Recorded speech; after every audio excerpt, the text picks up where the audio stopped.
కీర్తనల గ్రంథం 20వ కీర్తన. కీర్తన 20 పాత నిబంధనలో 461వ పేజీ. కీర్తన 20 మొదటి నుండి ఆఖరి వరకు మార్చి చదువుతాం. ఆపత్కాలమందు యెహోవా నీకు ఉత్తరమిచ్చుగాక, యాకోబు దేవుని నామము నిన్ను ఉద్ధరించునుగాక.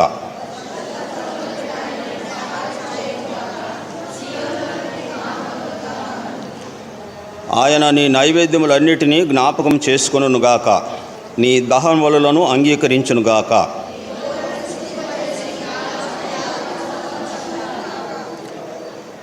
యెహోవా, నీ రక్షణను బట్టి మేము జయోత్సాహం చేయుచున్నాము. మా దేవుని నామమును బట్టి మా ధ్వజం ఎత్తుచున్నాము. నీ ప్రార్థనలన్నీ యెహోవా సఫలపరచుగాక.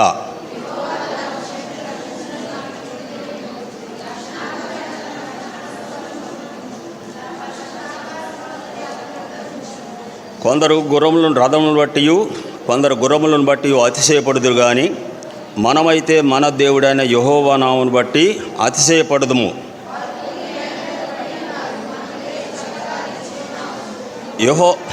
యెహోవా రక్షించుము, మేము మొరపెట్టినప్పుడు రాజు మాకు ఉత్తరమిచ్చుగాక. ఈ చదువుబడిన ఈ కీర్తనలో కీర్తనకారుడైన దావీదు తనకు కలిగినటువంటి, అతడు ఏదైతే కలిగి ఉన్నాడో ఆ కలిగిన దానిని బట్టి ఇక్కడ అతడు అతిశయిస్తూ ఉన్నట్లుగా చూస్తాం. మనమైతే మన దేవుడైన యెహోవా యందు అతిశయపడుదుము. అతిశయము అనగా మనుషుడు కలిగి ఉన్న దానిని ఎదట వారికి చెప్పుకోవడం లేక ప్రజలకు తెలియపరచడమే అతిశయించడం. అయితే దేవుడు సెలవిచ్చినటువంటి మాట ఇర్మీయా గ్రంథం 9వ అధ్యాయం 23వ వచనంలో దేవుడు ఈ రీతిగా సెలవిచ్చినాడు. యెహోవా ఇలాగు సెలవిచ్చినాడు, జ్ఞాని తన జ్ఞానమును బట్టి, శూరుడు తన శౌర్యను బట్టి అతిశయించకూడదు. ఐశ్వర్యవంతుడు తన ఐశ్వర్యం బట్టి అతిశయించకూడదు. అతిశయించువాడు దేనిని బట్టి అతిశయించవలెననగా, భూమి మీద కృపచూపుచు నీతి న్యాయములను జరిగించుచున్న యెహోవాను నేనేనని గ్రహించి నన్ను పరిశీలనగా తెలుసుకొనుట బట్టియే అతిశయించవలెను.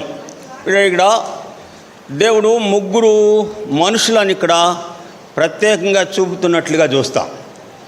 ఇక్కడ చెప్పబడినటువంటి మాట, జ్ఞాని తన జ్ఞానమును బట్టి అతిశయించకూడదు. ఇలా దైవ గ్రంథంలో మహాజ్ఞానము కలిగినటువంటి వ్యక్తి సొలొమోను రాజుగా చూస్తాం. తాను రాసినటువంటి ప్రసంగి గ్రంథం 2వ అధ్యాయం 10వ వచనంలో, యెరూషలేములో నాకు ముందున్నటువంటి రాజులలో నన్ను మించి జ్ఞానవంతుడు లేడు అని అతడు అతిశయపడినట్లుగా చూస్తాం. యెరూషలేము పరిపాలించినటువంటి రాజులలో నాకు ముందు ఏ జ్ఞాని లేడు, అందరికంటే నేనే జ్ఞానవంతుడను అని చెప్పినట్లుగా చూస్తాం. అయితే అతడు అతిశయించిన కారణాన్ని బట్టి అతని జీవితం ముగింపు ఎట్లా ఉందంటే, మొదటి రాజుల గ్రంథం 11వ అధ్యాయంలో దేవుడు సొలొమోను విడిచిపెట్టినట్లుగా వ్రాయబడి ఉన్నది. అనేక మందిని స్త్రీలను చేసుకున్న కారణం చేత వారు అన్య దేవతల తట్టు సొలొమోను హృదయాన్ని త్రిప్పివేయగా అని రాయబడి ఉన్నది. దానిని బట్టి దేవుడు సొలొమోను మీద కోపగించి 2-3 సార్లు హెచ్చరించిన సందర్భాన్ని చూస్తాం. కాబట్టి ఇక్కడ దేవుడు చెప్పినటువంటి మాట, జ్ఞాని తన జ్ఞానమును బట్టి అతిశయించకూడదు. ఆ తర్వాత శూరుడు తన శౌర్యాన్ని బట్టి అతిశయించకూడదు. ఇలా ఈ సూర్యుడు తనకు కలిగినటువంటి శౌర్యాన్ని బట్టి అతిశయించినటువంటి గొల్యాతును చూస్తాం. మొదటి సమూయేలు గ్రంథం 17వ అధ్యాయంలో ఇజ్రాయేల్ ప్రజలందరి ఎదుట గొలియాతు నిలబడి చెప్పినటువంటి మాట, మీరు అందరితో పోరాడవలసిన నిమిత్తం లేదు. మీలో ఒక మనిషిని ఏర్పాటు చేసుకొని నా మీదకు యుద్ధానికి పంపండి, అతడు నన్ను జయిస్తే ఫిలిష్తీయులందరూ కూడా మీకు దాసులు అవుతారు అని ఉదయము సాయంత్రం వీళ్ళ 40 దినాలు తనను తాను కనబరుచుకున్నట్లుగా వ్రాయబడి ఉన్నది.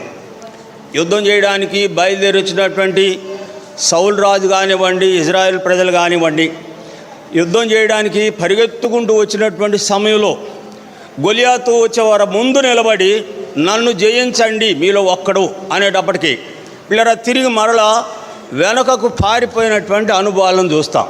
పిల్లరా ఈ రీతిగా ఒక దినము కాదు, 2 దినాలు కాదు, దాదాపు 40 దినాల వరకు తనను తాను కనుపరుచుకుంటూ వచ్చినట్లుగా వ్రాయబడి ఉన్నది.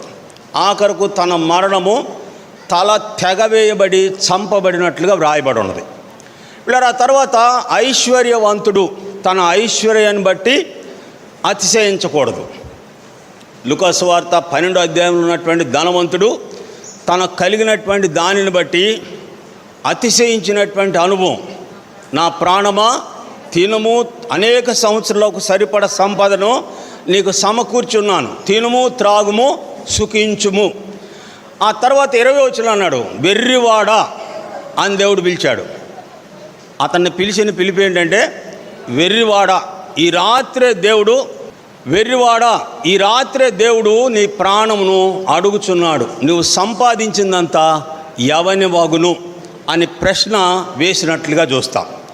కనుకనే ప్రియుడా, ఇక్కడ దేవుడు అతిశయించేటువంటి వాడు వారికి కలిగిన దానిని బట్టి అతిశయం కలిగి ఉంటే ఆఖరికి వారి జీవిత ముగింపు ఏమిటంటే నాశనానికే నడిపించబడుతుంది.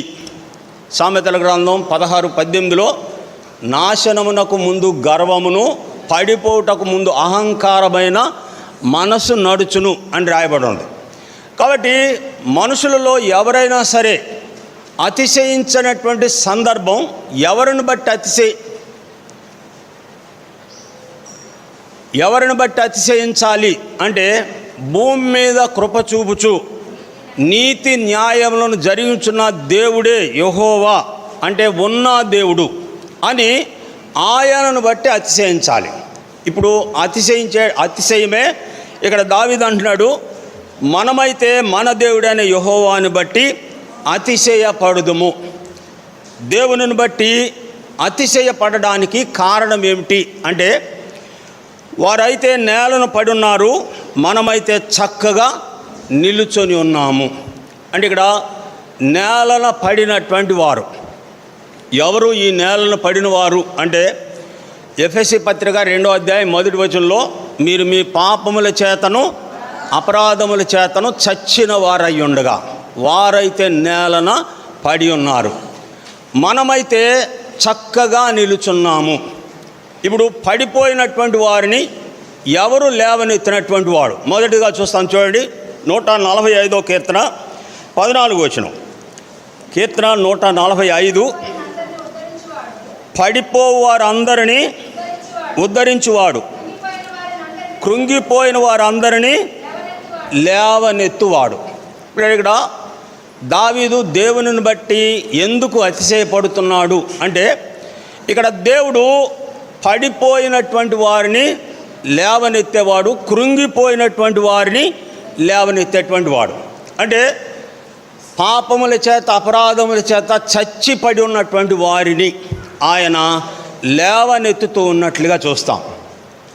లూకాసు వార్త 10వ అధ్యాయంలో యెరూషలేము నుండి యెరికో పట్టణానికి దిగి వెళ్ళుచున్నటువంటి వ్యక్తి దొంగల చేత పట్టబడి వస్త్రాలన్నీ దోచుకొని కొరప్రాణముతో విడువబడినట్లుగా చూస్తాం. అంటే అతడు చావలేదు, బ్రతకలేదు, చావు బ్రతుకుల మధ్య కొట్టుమిట్టాడుతున్న సందర్భాన్ని చూస్తాం. అయితే ఇప్పుడు అటుగా వెళ్ళినటువంటి దేవుని ప్రజలు, లేవీయుడు కానీ యాజకుడు కానీ అటు చూసి ప్రక్కగా వెళ్ళిపోయారే తప్ప అతని దగ్గరకు వచ్చి పరామర్శించినటువంటి వ్యక్తి ఏ వ్యక్తి లేనట్లుగా చూస్తాం. అయితే ఒక సమరయుడు ప్రయాణం చేస్తూ అని రాయబడి ఉన్నది. కాబట్టి ఇక్కడ వారైతే నేలన పడి ఉన్నారు. అంటే మనుషుని జీవితం ఎట్లా ఉన్నది అంటే, యెషయా గ్రంథం 1వ అధ్యాయం 6వ వచనంలో చదువుతాం, ఎక్కడ చూసినా గాయాలు, దెబ్బలు, పచ్చిపుండ్లు, అరికాలు మొదలుకొని నడినెత్తి వరకు స్వస్థత కొంచెమైనను లేదు. అంటే అరికాలు మొదలుకొని నడినెత్తి వరకు మనిషిని దేహంలో ఏ విధమైనటువంటి మంచి లేదు, అంటే స్వస్థత లేదంటే అంతా కూడాను రోగగ్రస్తమైనటువంటి స్థితే. ఒకవేళ మనుషుడు పైకి ఆరోగ్యంగా కనబడుతున్నా ఈ కనబడినటువంటి రోగం ఏమిటంటే పాప రోగమే మనిషిని దేహం అంతా కూడాను పాడు చేస్తూ ఉన్నట్లుగా చూస్తాం. మనిషిని దేహం ఉన్నటువంటి అవయవాలను ఉద్దేశించి దేవుని వాక్యం సెలవిచ్చినటువంటి మాట సామెతల గ్రంథం 1వ అధ్యాయంలో పాపము చేయుటకు వారి పాదములు పరిగెత్తుచున్నవి అని రాయబడి ఉన్నది. యెషయా గ్రంథం 1వ అధ్యాయంలో మీ చేతులు రక్తంతో నిండి ఉన్నవి అని రాయబడి ఉన్నది. ఇర్మీయా గ్రంథం 17వ అధ్యాయం 9వ వచనంలో హృదయం అన్నిటికంటే మోసకరమైనది అని రాయబడి ఉన్నది. మనిషిని తలంపులన్నీ కూడాను పాపహేతుకములు అని రాయబడి ఉన్నది. కాబట్టి మీరు మనిషిని దేహం అంతా కూడాను పాపముతో నింపబడి అపవిత్రమైనటువంటి జీవితంలో మనుషుడు నేలన పడి ఉన్నట్లుగా చూస్తాం. కనుక ఏమంటే అరికాలు మొదలుకొని నడినెత్తి వరకు స్వస్థత కొంచెమైనను లేదు. అలాంటి స్థితిలో పడి ఉన్నటువంటి వారిని ఇక్కడ మంచి సమరయుడు అని రాయబడి ఉంది. లేదా ఈ సమరయుడు ఎవరు అని అంటే ప్రభువైన యేసుక్రీస్తు వారే. శాస్త్రులు, పరిసయ్యులు ప్రభువైన యేసుక్రీస్తు వారిని ఏమని పిలిచారంటే నువ్వు సమరయుడువు అని వారు సంబోధించినట్లుగా చూస్తాం. లేదా ఈ సమరయుడు అతడు పని మీద ప్రయాణం వెళుతున్నప్పటికీ కూడాను లేదా అతడు పడి ఉన్న చోటున ఆగి అతన్ని చూసి అతని మీద జాలిపడి అతని దగ్గరకు వెళ్ళి ద్రాక్షారసము, నూనె పోసి కట్లు కట్టి తన వాహనం మీదకి ఎక్కించుకొని పూటకోళ్ళవాణి దగ్గర చేర్చినట్లుగా చూస్తాం. పూటకోళ్ళవాణి దగ్గర చేర్చినటువంటి ఈ సమరయుడు ఇలా తిరిగి చెప్పినటువంటి మాట, ఇతని మీద ఏదైనా నువ్వు ఖర్చు చేసి ఉంటే నేను మరలా వచ్చి దానిని తీరుస్తానని చెప్పి అతడు వెళ్ళిపోయినట్లుగా వ్రాయబడి ఉన్నది. కాబట్టి పిల్లలు ఇక్కడ మంచి సమరయుడు అంటే ప్రభువైన యేసుక్రీస్తు వారు ఇక్కడ పాపముల చేత, అపరాధముల చేత చచ్చినటువంటి మనుషుని దేవుని దగ్గరకు తీసుకురావడంలో, పూటకోళ్ళ వాని దగ్గర చేర్చడంలో పిల్లలు ఉన్నటువంటి విషయం ఏంటంటే ఆయన కృంగినటువంటి వారిని లేవనెత్తే దేవుడు, పడిపోయిన వారిని ఉద్ధరించే దేవుడు, కృంగిపోయినటువంటి వారిని లేవనెత్తే దేవుడు. లూకాసు వార్త 15వ అధ్యాయంలో కుమారుడు, తప్పిపోయినటువంటి కుమారుడు ఆస్తి అంతా దుర్వ్యాపారం వలన పాడు చేసిన తరువాత పిల్లలు అతడు ఎంత రీతిగా కృంగిపోయాడు అంటే పందుల పొట్టుతో తన పొట్ట నింపుకోవడానికి చూసినా కానీ అది దొరకలేదు అని రాయబడి ఉంది. ఆ రీతిగా ఆ పందుల ప్రక్కన కూర్చున్నటువంటి ఆ కృంగిపోయినటువంటి స్థితిలో పిల్లలు అతడు లేపనెత్తడానికి కారణం ఏమిటంటే కీర్తన 32:8 ఈ మాట చదువుతాం. నీ మీద దృష్టి ఉంచి నీకు ఆలోచన చెప్పేదను, నీవు నడవలసిన మార్గములను నీకు బోధించేదను. లూకాసు వార్త 15వ అధ్యాయం 17వ వచనంలో అయితే అతనికి బుద్ధి వచ్చినప్పుడు అని రాయబడి ఉంది. అయితే అతనికి బుద్ధి వచ్చినప్పుడు నా తండ్రి ఇంట కూలివాండ్రకు సమృద్ధి అయినటువంటి ఆహారం ఉన్నది, అయితే నేను ఇక్కడ ఆకలికి చచ్చిపోతున్నాను. నేను వెంటనే వెళ్ళి నా తండ్రి దగ్గరికి వెళ్ళి చెప్తాను, తండ్రి పరలోకమునకు నీకు విరోధముగా పాపము చేసి తిని అని నేను ఒప్పుకొందునని కుమారుడు తిరిగి తండ్రి వద్దకు వచ్చినట్లుగా దేవుని వాక్య భాగంలో చూస్తాం. కాబట్టి మీరు ఇక్కడ దావీదు మన దేవుడని యెహోవాని బట్టి మనం అతిశయపడుదుము. కారణం ఏమిటంటే ఆయన పడిపోయిన వారిని, కృంగిపోయినటువంటి వారిని లేవనెత్తే దేవుడై ఉన్నందుకు ఇక్కడ దావీదు అతిశయపడుతున్నట్లుగా చూస్తాం. రెండవదిగా చూస్తాం చూడండి, గలతీలకు రాసిన పత్రిక 6వ అధ్యాయం, గలతీ పత్రిక 6వ అధ్యాయం 14వ వచనం. అయితే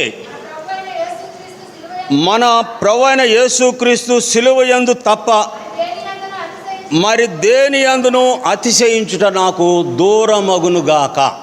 ఇక్కడ పౌలు దేని యందు అతిశయపడుతున్నాడంటే ప్రభువైన యేసుక్రీస్తు సిలువయందు ఇక్కడ అతిశయపడుతున్నట్లుగా చూస్తాం. మన ప్రభువైన యేసుక్రీస్తు సిలువ యందు తప్ప నేను అతిశయపడుదును. ఏమిటి సిలువ యందు పౌలు అతిశయపడుట్లో ఉన్నటువంటి మర్మం ఏంటంటే, ఎఫెసీ పత్రిక 1వ అధ్యాయం 4-6 వచనాల్లో వ్రాయబడిన మాట, జగత్పునాది వేయబడక మునిపే ప్రేమ చేత ఆయన మనలను క్రీస్తులో ఏర్పాటు చేసుకొనెను. ఎందుకు ఏర్పాటు చేసుకున్నాడు? తన ఎదుట పరిశుద్ధులము నిర్దోషులమున ఉండవలెనని జగత్పునాది వేయబడక మునిపే ప్రేమ చేత ఆయన మనలను క్రీస్తులో ఏర్పరచుకొనెను. ఇప్పుడు ఇక్కడ పరిశుద్ధులము తన ఎదుట పరిశుద్ధులము నిర్దోషులమై ఉండవలెనని. కీర్తన 32లో తన అతిక్రమములకు పరిహారం నొందినవాడు ధన్యుడు, తన పాపములకు ప్రాయశ్చిత్తము నొందిన నరుడు ధన్యుడు, యెహోవా చేత నిర్దోషి అని ఎంచబడిన వాడు ధన్యుడు. ఇలా ఎవరు నిర్దోషులు అంటే రోమాపత్రిక 8వ అధ్యాయం 1వ వచనంలో చదువుతాం. కాబట్టి క్రీస్తు యేసునందున్న వారికి ఏ శిక్షా విధి లేదు. ఇప్పుడు పౌలు సిలువ యందు అతిశయపడడంలో ఉన్నటువంటి విషయం ఏమిటనంటే, ఆయనే మన నిమిత్తమై, రోమపత్రిక 8వ అధ్యాయంలో ఈ మాట చదువుతాం, ఆయన మన నిమిత్తమై 30వ వచనంలో రాయబడిన మాట, నీతిమంతులుగా తీర్చబడుటకు ఆయన లేపబడెను అని రాయబడి ఉంది. అంటే మన నిమిత్తమై మరణించి మనము నీతిమంతులుగా తీర్చబడుటకై ఆయన లేపబడెను. ఎట్లాగా మనలను నీతిమంతులుగా తీర్చాడు అంటే, రోమా 8 మొదటి 4 వచనాల్లో వ్రాయబడినటువంటి మాట, ఆయన పాప శరీరాకారముతో ఈ లోకానికి పంపబడిన వాడు. ఆయన యందు ఏ పాపము కూడాను లేదు. ఆయన యందు నాలో పాపం ఉన్నదని మీలో ఎవడు స్థాపించగలడు అని సమాజం అంతటికి సవాలు చేసినటువంటి దేవుడు. కాబట్టి పాప శరీరాకారంతో ఆయన ఈ లోకానికి పంపి ఆ శరీరమందు పాపమునకు శిక్ష విధించెను. తిమోతికి రాసిన 1వ పత్రిక 2వ అధ్యాయం 5వ వచనం ప్రకారం దేవుడు ఒక్కడే, దేవునికి నరులకు మధ్యవర్తి ఒక్కడే, ఆయనే క్రీస్తు యేసు నరుడు. ఆయనే నరుడుగా వచ్చి ఆయన శరీరమందు పాపానికి శిక్ష విధించగా ఆయన యందున్నటువంటి వారికి ఏ శిక్షా విధి లేదు అని ఇక్కడ వాక్యం తెలియపరుస్తున్నట్లుగా చూస్తాం. ఇప్పుడు సిలువ యందు తప్ప మరి దేని యందు నేను అతిశయమోట నాకు దూరమగునుగాక. సిలువ వలన ఆయనకు కలిగినటువంటి ఆధిక్యత చూడండి. కొరింథీయులకు రాసిన 1వ పత్రిక 2వ అధ్యాయం, కొరింథీయులకు రాసిన 1వ పత్రిక 2వ అధ్యాయం 31వ వచనంలో పౌలే కొరింథీయులకు తెలియపరుస్తున్న సత్యం, అతిశయించువాడు అతిశయింపవలనని వ్రాయబడి ఉన్నది, నెరవేరినట్లు దేవుని మూలముగా ఆయన మనకు జ్ఞానమును నీతియు పరిశుద్ధతయు విమోచనమాయను. యేసు ప్రభువారు మనకి ఏమయ్యాడంటే పరిశుద్ధత, నీతి, విమోచించబడడానికి ఆయనే మన నిమిత్తము శిక్ష అనుభవించినట్లుగా చూస్తాం. ప్రకటన గ్రంథం 1వ అధ్యాయం 18వ వచనంలో, ఇదిగో మృతుడనైతిని కానీ యుగయుగములు సజీవుడనై ఉన్నాను. రోమాపత్రిక 3వ అధ్యాయం 25వ వచనంలో ఆయన మన 4వ అధ్యాయం 25వ వచనంలో ఆయన మన పాపముల నిమిత్తము అప్పగించబడి మనము నీతిమంతులుగా తీర్చబడుటకై ఆయన లేపబడెను అని రాయబడి ఉన్నది. కనుక ఇక్కడ పౌలు అతిశయించడానికి, సిలువ యందు అతిశయించడానికి కారణం ఏమిటంటే, దేవుని నీతి అగునట్లు, పరిశుద్ధంగా చేయబడినట్లు, పాపము నుండి విమోచించబడినటువంటి అనుభవం కలిగి ఉన్న కారణం చేత ఇక్కడ పౌలు అంటున్నాడు, సిలువ యందు తప్ప మరి దేని యందును అతిశయపడుట నాకు దూరమగునుగాక. ఆయనే మన నీతి, ఆయనే మన పరిశుద్ధత, ఆయనే మన విమోచనమాయను. మనము దేవుని యందు నీతి అగునట్లు పాపమెరుగని ఆయనను మన కోసము పాపముగా చేసెను. ఇదే కొరింథీయులకు రాస్తూ పౌలు వెల్లడిపరిచిన లేఖన భాగాన్ని చూస్తాం. కాబట్టి మొదటిగా దావీదు అతిశయించినటువంటి స్థితి, పడిపోయినటువంటి స్థితి నుండి లేపబడినటువంటి అనుభవంలో దావీదు అతిశయపడినట్లుగా చూస్తాం. ఇక్కడ రెండవదిగా పౌలు సిలువ యందు తప్ప మరి దేని యందు అతిశయపడుట నాకు దూరం అగునుగాక. సిలువ వలన కలిగినటువంటి ధన్యత, ఆధిక్యత ఇక్కడ పౌలు వెల్లడిపరిచినట్లుగా చూస్తాం. మూడవదిగా చూస్తాం చూడండి, మొదటి సమూయేలు గ్రంథం 2వ అధ్యాయం. మొదటి సమూయేలు గ్రంథం 2వ అధ్యాయం మొదటి వచనం. మరియు హన్న విజ్ఞాపన చేసి ఇలాగనెను, నా హృదయము యెహోవా యందు సంతోషించున్నది, యెహోవా యందు నాకు మహాబలము కలిగెను, నీ వలన రక్షణను బట్టి సంతోషించున్నాను, నా విరోధుల మీద నేను అతిశయపడుదును. ఇక్కడ అన్న అతిశయం అన్నాకు కలిగినటువంటి అతిశయం వీళ్ళ ఏమిటేనంటే, నా విరోధుల మీద దేవుడు నాకు జయము కలుగజేశాడు. ఎవరో హన్నా విరోధి అంటే తన వైరి అయినటువంటి పెనిన్న అనుదినము హన్నాను మాటలతో శ్రమపరుస్తూ వచ్చినట్లుగా వ్రాయబడి ఉన్నది. అనుదినము హన్నాను తన వైరి అనేటువంటి పెనిన్న మాటలతో ఆమెను హింసిస్తూ వచ్చిన సందర్భాన్ని చూస్తాం. ఆ సమయంలో హన్న దేవుని సన్నిధిని ఆశ్రయించి, దేవా నాకు ఒక మగబిడ్డనిస్తే వానిని తిరిగి మరలా నీకే నేను అప్పగిస్తాను అని దేవుని దగ్గర ప్రార్థన చేయగా, దేవుడు హన్నా యొక్క ప్రార్థన ఆలకించి కుమారుని అనుగ్రహించిన తరువాత, పిల్లలు ఇక్కడ ఆ కుమారుని తీసుకొచ్చి ఏలియాకు అప్పచెప్పిన తరువాత ఈ 2వ అధ్యాయం మొదట్లో విజ్ఞాపన చేయడం ఆరంభించినట్లుగా చూస్తాం. ఇక్కడ ఆమె పలికిన మాట ఏంటంటే, ఆయన నా విరోధుల మీద నాకు అతిశయము కలుగజేసెను. 3వ వచనంలో అంటాడు, అనంత జ్ఞానియగు దేవుడు మనుషుల క్రియలకు ప్రతిఫలం ఇచ్చేటువంటి వాడు. 2వది ఇక్కడ 8వ వచనంలో, దరిద్రులను పెంట కుప్పల మీద నుండి లేవనెత్తి మహిమగల సింహాసనమును అధిష్ఠింతజేయువాడు. 3వదిగా 9వ వచనంలో, తన భక్తుల పాదములు తొట్టిల్లకుండా ఆయన కాపాడును అని రాయబడి ఉన్నది. కాబట్టి ఇక్కడ 3వదిగా హన్నాకి కలిగినటువంటి అతిశయం, తన విరోధి అయినటువంటి పెనిన్న మీద దేవుడు జయము కలుగజేయగా, దేవునిని బట్టి ఇక్కడ హన్న అతిశయిస్తున్నట్లుగా చూస్తాం. 4వదిగా చూస్తాం చూడండి, కీర్తన 142, కీర్తన 142 7వ వచనం. నేను నీ నామునకు కృతజ్ఞతాస్తుతులు చెల్లించినట్లు చెరసాల్లో నుండి నా ప్రాణమును తప్పింపుము, అప్పుడు నీవు నాకు మహోపకారము చేసి ఉండట చూచి నీతిమంతులు నన్ను బట్టి అతిశయపడుదురు. ఇక్కడ దేవునిని బట్టి నీతిమంతులు అతిశయపడుతున్నట్లుగా చూస్తాం. నీతిమంతులు దేవునిని బట్టి అతిశయించడానికి మూల కారణం ఏమిటనంటే, పేతురు రాసిన మొదటి పత్రిక 2వ అధ్యాయంలో చూస్తాం.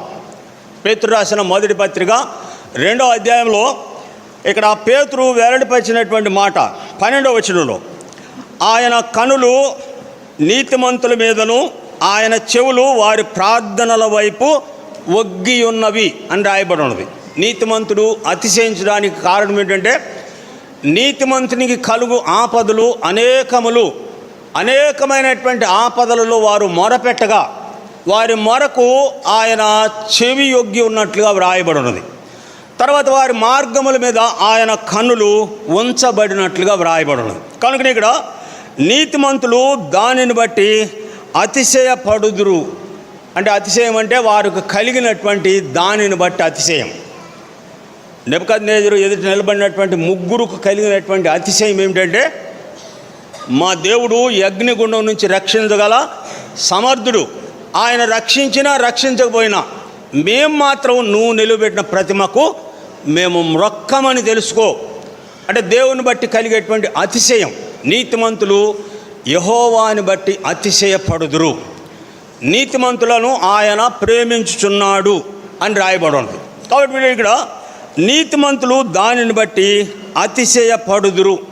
కారణం ఏమిటంటే, నీతిమంతుల విషయంలో విరోధులుగా ఉన్నటువంటి వారిని లేక విరోధంగా వ్యాజ్యమాడినటువంటి వారిని దేవుడు వారికి కలుగు చేసేటువంటి కార్యాలు. చూడండి, యెషయా గ్రంథం 41వ అధ్యాయం 9-10 వచనాలు అంతా చదువుతూ వచ్చిన తరువాత 9-10 వచనాల్లో, నీతి అను నా దక్షిణ హస్తముతో నేను నిన్ను ఆదుకొందును, భయపడకము, దిగులు పడకము, నేను నిన్ను బలపరుతును, నీతి అను నా దక్షిణ హస్తముతో నేను నిన్ను ఆదుకొందును. 11వ వచనం చూడండి, నీ మీద కోపపడిన వారందరూ విస్మయం పొందెదరు, నీతో వాదించువారు మాయమైపోదురు, నీతో కలహించువారిని నీ వెదకుదు గాని వారిని కనుగొనలేకపోదువు, నీతో యుద్ధం చేయవారు మాయమైపోదురు, అబావులగుదురు. లేదా నీతిమంతులతో వాదించేటువంటి వారిని కానీ, నీతిమంతుల మీద తిరుగుబాటు చేసినటువంటి వారిని కానీ, పిల్లరా దేవుడు వారిని ఎట్లా చేస్తాడు అని అంటే కనబడకుండా చేస్తాడని రాయబడింది. నువ్వు వెతికినా సరే వారు కనబడరు అని రాయబడి ఉన్నది. దానియేలు గ్రంథం 3వ అధ్యాయం 15వ వచనంలో నెబుకద్నెజరు వాళ్ళ ముగ్గురిని చూసి పలికిన మాట ఏంటంటే, నా చేతిలో నుంచి విడిపించగల దేవుడు ఎక్కడున్నాడు అని ప్రశ్నించాడు. నేను జయించినటువంటి ఆ దేవతలన్నీ కూడాను వారిని విడిపించలేకపోయాయి. కాబట్టి నా చేతిలో నుండి విడిపించగల దేవుడు ఎక్కడున్నాడు వారిని ప్రశ్నించినట్లుగా వ్రాయబడి ఉన్నది.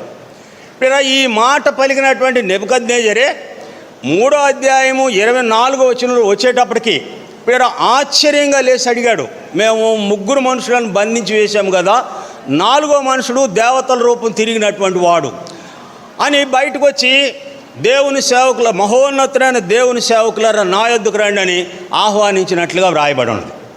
ఆ తర్వాత వారిని చూసి దేవుని యొక్క మహాత్యమైన కార్యం కనులారా చూసినటువంటి నెబుకద్నెజరు తన రాజ్యంలో ఉన్నటువంటి ప్రజలందరికీ ప్రకటించాడు. ఆ రాజ్యంలో ప్రజలందరూ కూడాను దానియేలు యొక్క దేవునికి భయపడుచు ఆయన సముఖమున వణకుచుండవలెను అని ప్రకటించాడు. నీతో వాదించు వారిని నువ్వు వెదకుదువు కానీ నువ్వు వారిని కనుగొనలేకపోదువు. ఎవడైతే దానియేలు దేవుణ్ణి దూషించాడో వాని వెన్నుగడ పెరికి వేయబడును, వాని ఇల్లు పెంట కుప్పగా చేయబడును అని నెబుకద్నెజరు ప్రకటించినట్లుగా చూస్తాం. 4వ అధ్యాయం వచ్చేటప్పటికి మొదటి 3 వచనాల్లో దేవుని ద్వారా అతడు పొందినటువంటి ఆశీర్వాదమును తన రాజ్యంలో ప్రజలందరికీ సాక్ష్యం ఇచ్చినట్లుగా దేవుని వాక్య భాగంలో చూస్తాం. కాబట్టి ఇక్కడ 4వదిగా గమనిస్తే, నీతిమంతులు యెహోవా నామమును బట్టి అతిశయపడుదురు. అతిశయపడినటువంటి వారి ఎదుట శత్రువు కానీ లేక వ్యాజ్యమాడిన వారు కానీ ఎవరూ కూడా వారి ఎదుట నిలువలేనటువంటి స్థితిని చూస్తాం. యెషయా గ్రంథంలో చూస్తాం, నీకు విరోధముగా రూపింపబడిన ఏ ఆయుధము కూడా వర్దలదు. ఒకవేళ నీకు తాత్కాలికంగా నీకు విరోధంగా ఉన్నటువంటి వారు నీ ఎదుట కనబడినప్పటికీ కూడాను ఒక సమయం వస్తుంది, ఆ సమయంలో దేవుడు వారిని పూర్తిగా తీసివేస్తాడు అని రాయబడి ఉంది. అందుకే నీతిమంతులు దేవుని బట్టి అతిశయపడుతున్నట్లుగా చూస్తాం. నీ నామమును బట్టి నీతిమంతులు అతిశయపడుదురు అనే మాట ఈ వాక్య భాగంలో చూస్తాం. కాబట్టి ఇక్కడ 4వదిగా నీతిమంతులు దేవుని బట్టి అతిశయపడుతున్నట్లుగా చూస్తాం. 5వదిగా చూస్తాం, చూడండి, కీర్తన 64 10వ వచనం, నీతిమంతులు యెహోవాను బట్టి సంతోషింతురు, యథార్థవంతులు అందరూ అతిశయిల్లుదురు. ఇక్కడ 5వదిగా గమనిస్తే యథార్థవంతులు దేవుని యందు అతిశయపడుతున్నట్లుగా చూస్తాం. ఏమిటి యథార్థవంతులకు కలిగినటువంటి అతిశయం? ఈ వాక్య భాగంలో గమనిస్తే కీర్తనాకారుడైన దావీదు మొదటి దినవృత్తాంతాల గ్రంథం 29వ అధ్యాయంలో నీవు యథార్థవంతులను నీవు ఇష్టపడుచున్నావని నేను ఎరుగుదును అని దావీదు పలికినట్లుగా చూస్తాం. దేవుడు యథార్థవంతుల ఎడల ఆయన సంతోషించే దేవుడుగా చూస్తాం. సామెతల గ్రంథం 23వ అధ్యాయం 16వ వచనంలో, నా కుమారుడా, నీ పెదవులు యథార్థమైన మాటలు పలుకుట వలన నా ఆంత్రేంద్రియములు ఆనందించును అని దేవుడు సెలవిచ్చినట్లుగా చూస్తాం. అంటే యథార్థవంతులు ఎప్పుడూ కూడాను యథార్థంగానే వారు జీవిస్తారు కనుక వారిని బట్టి దేవుడు ఆనందిస్తూ ఉన్నట్లుగా చూస్తాం. రెండవది ఇక్కడ మనం గమనించినప్పుడు యథార్థవంతులను ఆయన బలపరుస్తున్న సందర్భాన్ని చూస్తాం. రెండవ దినవృత్తాంతాల గ్రంథం 16వ అధ్యాయం 9వ వచనంలో తన ఎడల యథార్థ హృదయం గలవారిని బలపరచుటకై యెహోవా కను దృష్టి లోకమందంతటా సంచారం చేయుచున్నది. ఇక్కడ మూడవదిగా మనం గమనించినప్పుడు కీర్తన 112 చూడండి. ఇక్కడ కొన్ని మాటలు చదువుతాం. కీర్తన 112 మొదటి 2 వచనాలు. యెహోవాను స్తుతించుడి, యెహోవా యందు భయభక్తులు గలవాడు ఆయన ఆజ్ఞలను బట్టి అధికముగా ఆనందించుచున్నాడు. ధన్యుడు. వారి సంతతి వారు భూమి మీద బలవంతులగుదురు. యథార్థాలు వంశము వారు దీవించబడుదురు. కలిమియు సంపదయు వాని ఇంట నుండును, వాని నీతి నిత్యము నిలుచును. యథార్థవంతులకు చీకటిలో వెలుగు పుట్టును.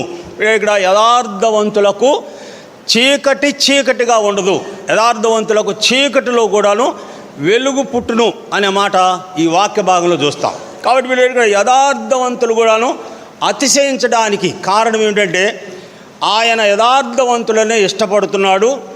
2 యథార్థవంతులని ఆయన బలపరుస్తాడు. యథార్థవంతుల వంశం వారు వర్ధిల్లుతూ ఉన్నట్లుగా చూస్తాం. యథార్థవంతుల ఇంట లేమి లేనటువంటి స్థితిని చూస్తాం. కలిమియు వాని సంపదయు వాని ఇంట ఉండును. యెహోవా నా కాపరి, నాకు లేమి కలుగుదు అంటే వారి ఇంట లేమి అనేది లేనటువంటి స్థితిని చూస్తాం. కాబట్టి ఇక్కడ యథార్థవంతులు అతిశయపడుతున్నటువంటి స్థితిని చూస్తాం. చూడండి, ఇక్కడ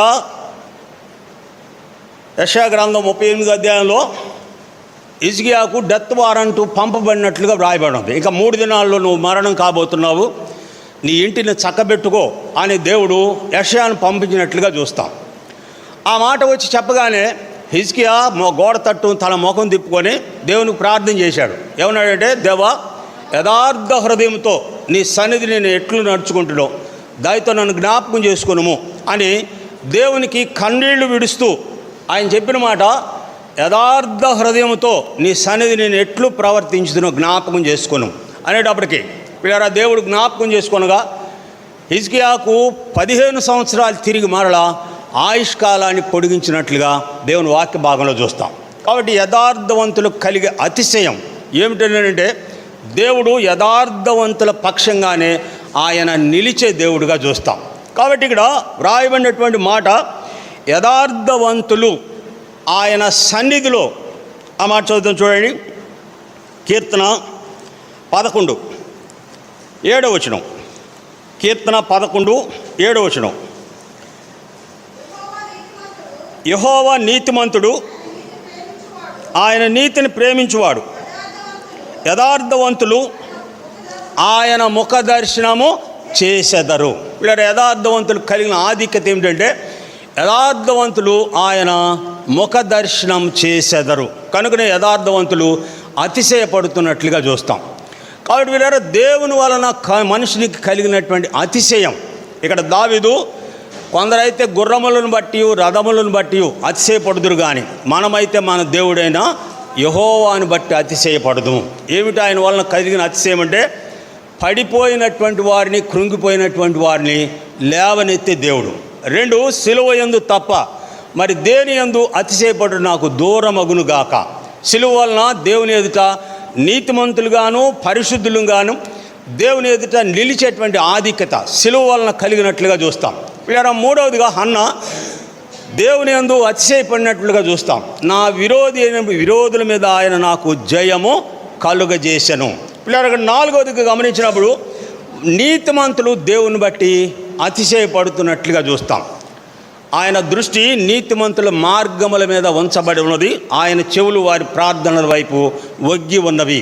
ఇక్కడ 5వదిగా గమనిస్తే యథార్థవంతులు అతిశయపడుతున్నట్లుగా చూస్తాం. ఎందుకు ఆయన ద్వారా కలిగినటువంటి వాటిని బట్టి వారు అతిశయపడుతున్నట్లుగా చూస్తాం. ఆఖరిగా చెప్పిన మాట, యథార్థవంతులు ఆయన ముఖ దర్శనము చేసెదరు. కాబట్టి మనుషులకు కలుగజేసినటువంటి అతిశయాన్ని బట్టి మనుషుడు చేయవలసినటువంటి పని చూడండి. కీర్తన 33 మొదటి 2 వచనాలు. నీతిమంతులారా యెహోవాను బట్టి ఆనందగానం చేయుడి, స్తుతి చేయుట యథార్థవంతులకు శోభస్కరము. స్తుతి చేయుట యథార్థవంతులకు శోభస్కరము అంటే పొందిన దానికి ప్రతిగా దేవునికి చెల్లించేదే ఈ కృతజ్ఞత అయి ఉన్నట్లుగా చూస్తాం. ఆ రీతిగా దేవుడు మనకు కలుగజేసిన కార్యాలను బట్టి దేవుణ్ణి ఆరాధించబద్దులమై ఉన్నాం.